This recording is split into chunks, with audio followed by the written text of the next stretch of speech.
Alright, cutie. Chapter 9 time, baby. Getting the spicy bits. We're almost to the other father boss fight, which I'm very excited about. Here's chapter 9's art.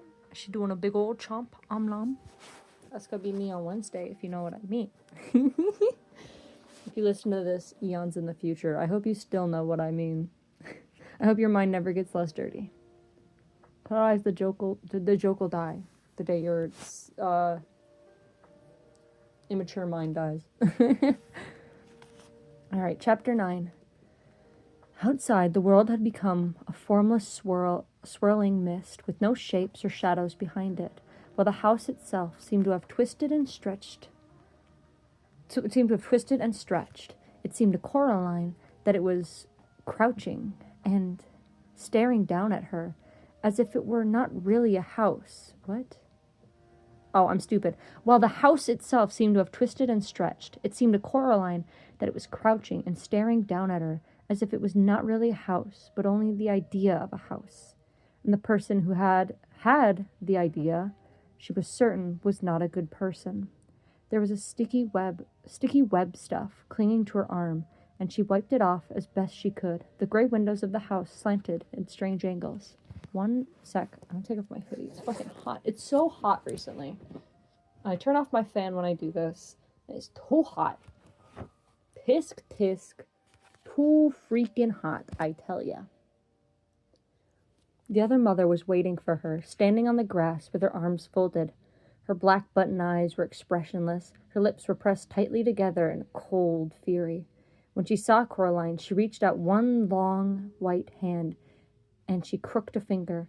Coraline walked towards her. The other mother said nothing. I got 2, said Coraline. 1 soul still to go. The expression on the other mother's face did not change. She might not have heard what Coraline said. Well, I thought you'd want to know. Hi, baby, said Coraline. Thank you, Coraline, said the other mother coldly. Her voice did not just come from her mouth. It came from the mist and the fog and the house in the sky. She said, You know that I love you. And despite herself, Coraline nodded. It was true. The other mother loved her. But she loved Coraline as a mister loves money or a dragon loves its gold. In the other mother's button eyes, Coraline knew she was a possession, nothing more. A tolerated pet whose behavior was no longer amusing. I don't want your love, said Coraline. I don't want anything from you. Not even a helping hand, asked the other mother. You have been doing well after all. I thought you might want a little hint to help you on the rest of your treasure hunt. I'm doing fine on my own, said Coraline. Yes, said the other mother, but if you wanted to get into the flat from the empty one, to look around, you would find the door locked, and then where would you be? Oh, Coraline pondered this for a moment. Then she said, Is there a key? The other mother stood there in the paper-gray fog of the flattening world. Her black hair drifted along her head as if it had a mind and a purpose of its own. She coughed suddenly in the back of her throat, and she opened her mouth. The other mother reached her hand and removed a small brass front door key from her tongue. Here, she said, you'll need this to get in. She tossed the key casually towards Coraline, who caught it one-handed, before she could think about whether she wanted it or not. The key was still slightly damp. A chill wind blew about them, and Coraline shivered and looked away. When she looked back, she was alone. Uncertainly, she walked around the front door of the house and stood in front of the door to the empty flat. Like all the doors, it was painted bright green. She does not mean you well, whispered a ghost voice in her ear. We do not believe that she would help you. It must be a trick. Coraline said, Yes, you're right, I expect. Then she put the key in the lock and turned it. Slightly, the door swung open, and silently Coraline walked inside. The flat had walls the color of old milk. The wooden boards on the floor were uncarpeted and dusty, with the marks of pattern of old carpets and rugs on them. There was no furniture in there, only places where furniture had once been. Nothing decorated the walls. There were discolored rectangles on the walls to show where paintings and photographs had once hung. It was so silent that Coraline imagined that she could hear the motes of dust drifting through the air. She found herself to be quite worried that something would jump out at her, so she began to whistle. She thought it might make it harder for things to jump out at her if she was whistling. First, she walked through the empty kitchen, then she walked through the empty bathroom, containing only a cast-iron bath, and in the bath, a dead spider the size of a small cat. The last room she looked at had, she supposed, once been a bedroom. She could imagine that the rectangular dust shadow on the floorboards had once been a bed. Then she saw something and smiled grimly. She set into the floorboards was a large metal ring. Coraline knelt and took the cold ring in her hands, and she tugged upwards as hard as she could. Ho ho ho! Tee-hee! I know what part this is! Tee-hee-hee! It's my favorite part! Terribly, slowly, stiffly, heavily, a hinged square on the floor lifted. It was a trap door. It lifted, and through the opening Coraline could see only darkness. She reached down, and her hand found a cold switch. She flicked it without much hope that it would work, but somewhere below her a bulb lit, and a thin yellow light came up from the hole in the floor. She could see steps heading down, but nothing else. Coraline put her hand into her pocket and took out the stone with the hole in it. She looked through it at the cellar, but saw nothing. She put the stone back into her pocket.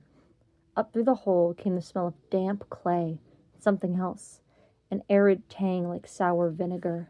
Coraline let herself down the hole, looking nervously at the trap door. It was so heavy that if it felt, she was sure she would be trapped down in darkness forever. She put up a hand and touched it, but it stayed in position, and then she turned towards the darkness below, and she walked down the steps. Set into the wall at the bottom of the steps was another light switch, metal and rustling. She pushed it until it clicked down, and a naked bulb hanging from a wire from the low ceiling came on. It did not give up enough light for even for Coraline to make out the things that had been painted onto the flaking cellar walls. The paintings seemed crude.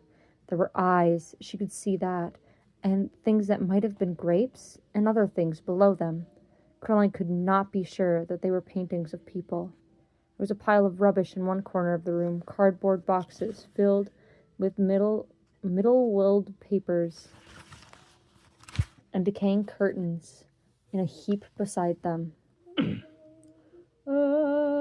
Where the fuck was my spot? I had to pause for a sec because my fucking cat was playing with my bra.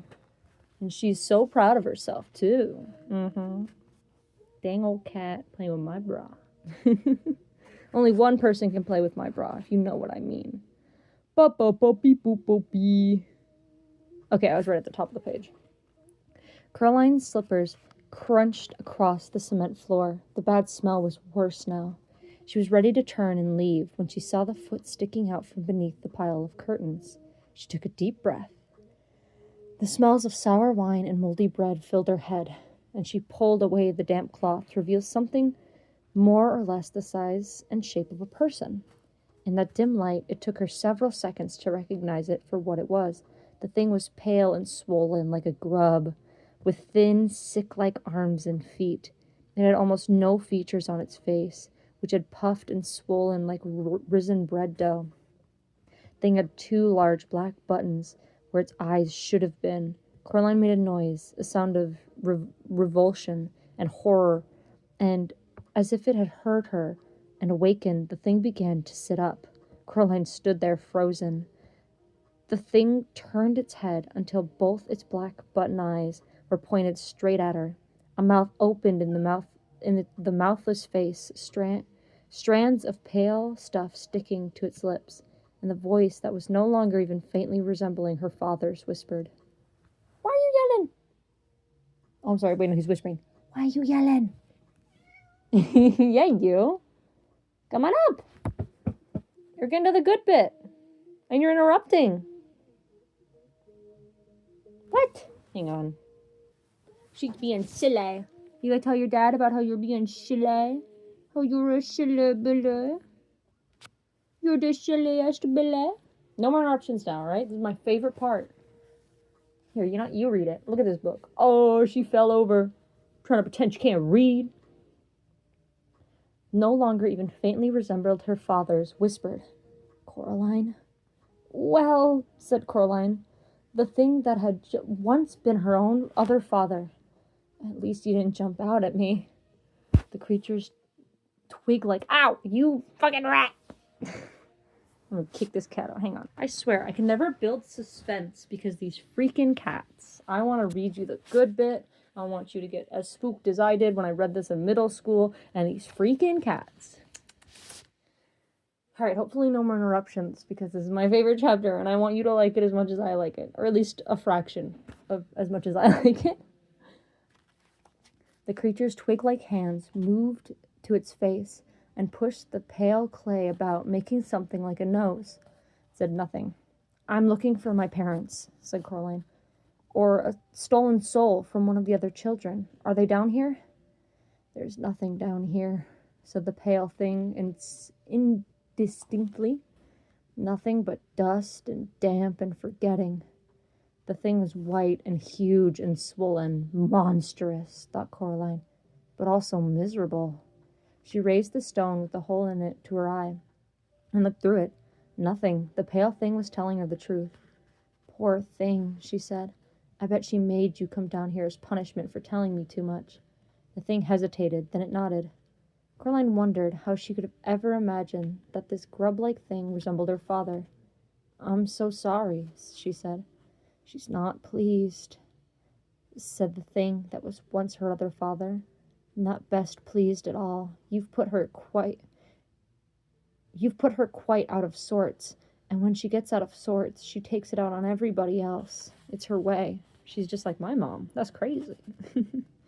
Coraline patted its hairless head. Its skin was tacky, like warm bread dough. Poor thing, she said.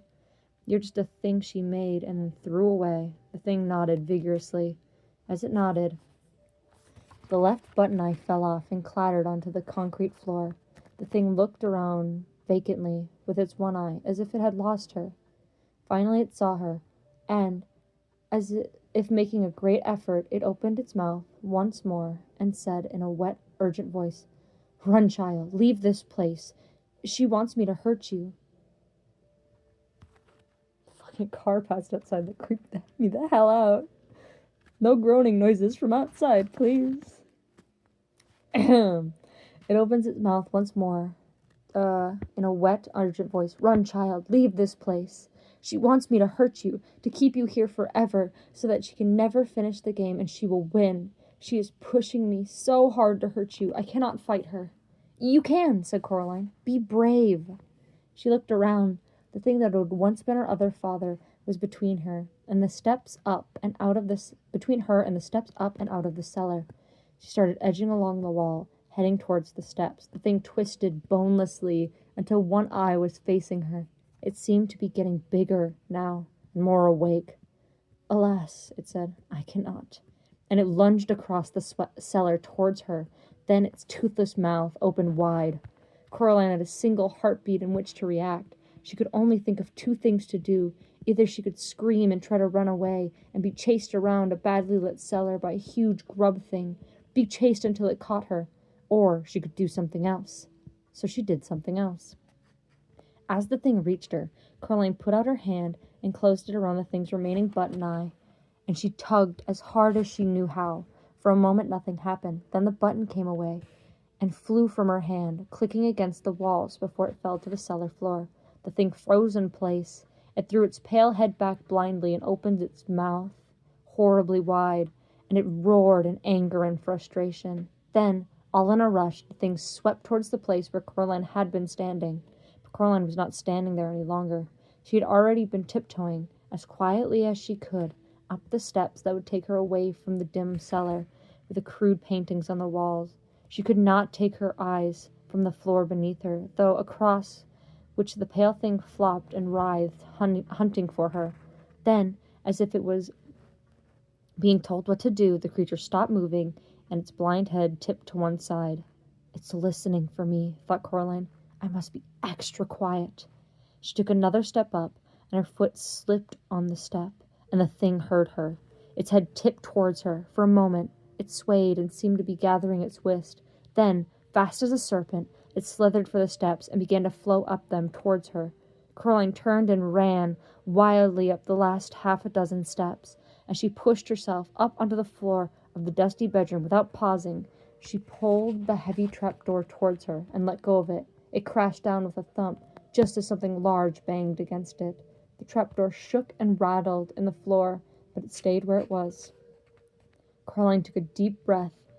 If there had been any furniture in that flat, even a chair, she would have pulled it onto the trapdoor, but there was nothing. She walked out of the flat as fast as she could without actually ever running, and she locked the front door behind her. She left the door key under the mat, then she walked down onto the drive. She had half expected that the other mother would be standing there, waiting for Coraline to come out, but the world was silent and empty. Coraline wanted to go home. She hugged herself and told herself she was brave, and she almost believed herself. And then she walked around the side of the house in the gray mist that wasn't mist, and she made for the stairs to go up. And that was chapter 9. That was my favorite chapter because I love Grubdad. Grubdad is my favorite character in all of the book. My happy little fella who's he's just grubbin'. Honestly, no cap, grubbin'.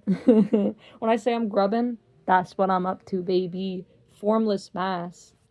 The Grubdad kind of reminds me of, if you've ever read or had summarized I Have No Mouth But I Must Scream. Gives the same kind of vibes as like the final horrific creature that AM turns the last human into. I don't know if you even know that book. I know that book. I've never read that book, but I've had that book. I watched one of them hour-long videos of the entire book summarized. It's good. It's fucking scary and creepy and I hate it, but it's good.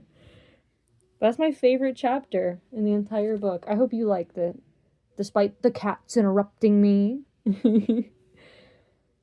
That's chapter 9 though, and I'm gonna upload it and then I'm gonna go bed. Unfortunately. Womp womp. Am I right, lads? Alright. I'm gonna, one more thing. It made me so happy when you texted me Marble. I'm glad that you're actually listening to these. Makes me very happy. Makes me decide that I'm gonna have to smooch you twice as much when I see you again. Better count your days, boy. Alright, I'm gonna get cozy and upload this. But I love you. Good night, cutie.